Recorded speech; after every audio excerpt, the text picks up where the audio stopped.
Hi everyone, it's Dr. Salima here, back after a really long time to talk about perimenopause versus menopause. Stay tuned.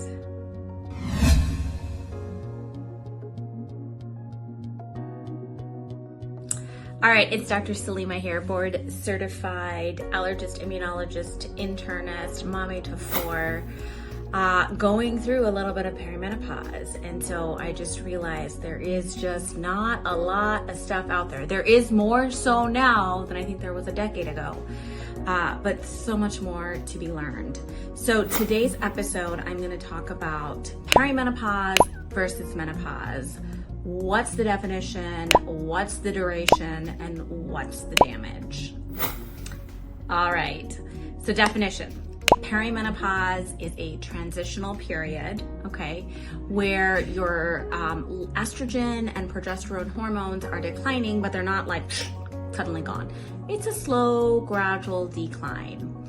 So that's number one. Menopause is when your hormones have finally hit their nadir, their lowest point there, and your menstrual cycle actually stops for 12 consecutive months. Okay, now what's the duration? Duration of perimenopause is actually several years, and for some reason it just didn't click to me. It can be on average anywhere between 4 to 10 years long.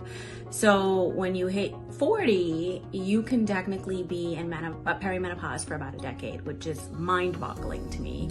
And menopause, again, is a more discrete, definitive end to the hormones dropping and your menstrual cycle ending, not having a menstrual cycle for 12 months. Now, the damage.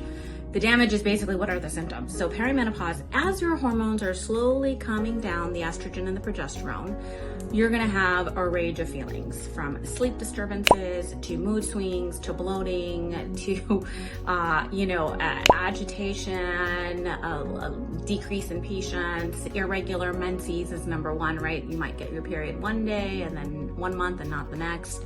So that irregularity.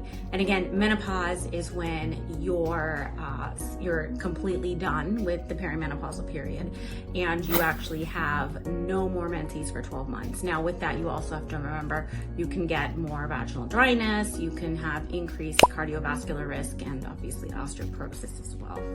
So that is it for this week's episode. This is just a brief introduction for what's perimenopause and what's menopause.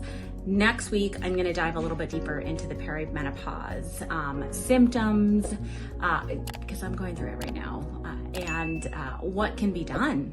All right, take care and see you next week.